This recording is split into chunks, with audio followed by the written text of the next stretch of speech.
জ্যোতি organic বিউটির পক্ষ থেকে সবাইকে স্বাগত।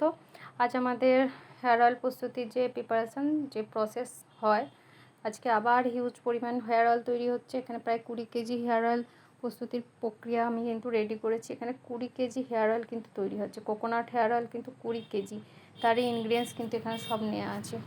ঠিক আছে, এগুলো কিন্তু 20 কেজি হেয়ার অয়েলের প্রস্তুতি। তো মেন হলো ইনগ্রিডিয়েন্টস যেমন দেবেন হেয়ার অয়েলটা কিন্তু ঠিক সেইভাবেই তৈরি হবে। প্রচুর পরিমাণ অর্ডার আসার কারণে আজ আমি হেয়ার অয়েল তৈরি করতে আবার বাধ্য হচ্ছি, কারণ হেয়ার অয়েলের এত পরিমাণ ডিমান্ড, যেহেতু এই গরমে প্রচণ্ড পরিমাণ চুল ঘামার জন্য চুলে ফাঙ্গাস হচ্ছে, ব্যাকটেরিয়া ফাঙ্গাল ইনফেকশান চুলের মধ্যে, চুলের ভিতরে খুশকি হওয়া, ডিমি হওয়া, চুল কাচ্ছে, চুল তার জন্যই কিন্তু পড়ছে। ঠিক আছে, এবার আমি একটা জিনিস বলবো, যাদের অয়েলি স্কিন তারা কিন্তু অয়েলটা ইউজ করাটা কম করবে। কেননা অয়েলি স্কিনে গরমকালে অয়েল দিলে চুল ওঠার প্রবণতাটা বেড়ে যেতে পারে। সেই কারণে তাদেরকে বলবো হেয়ার বুস্টার নিতে। হেয়ার বুস্টারটা এখানে ওয়াটার বেস যায়, সেক্ষেত্রে অয়েল যায় না। হেয়ার বুস্টারটাও আমি রেডি করছি, তো যার কারণে হেয়ার অয়েলটা ইউজ করবে না।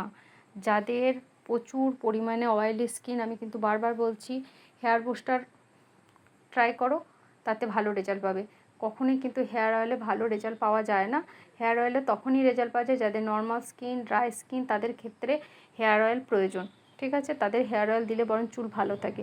কিন্তু অয়েলি স্কিনের ক্ষেত্রে যখনই হেয়ার অয়েল দেওয়া হবে, উল্টে চুল ওঠা শুরু হয়ে যাবে।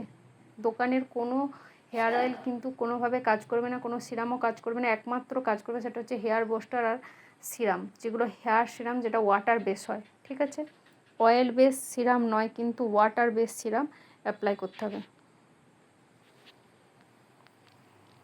ইনগ্রিডিয়েন্টসগুলো দেখিয়ে দিই। এখনও কিছু ইনগ্রিডিয়েন্টস বাকি আছে, যেমন আমলকি, বিট, গাজর, যেগুলো আমার ড্রাই পাউডার আছে, সেগুলো কিন্তু এখন এর মধ্যে অ্যাড হয়নি, তো সেগুলো দিয়ে দেবো। ঠিক আছে, থ্যাংক ইউ।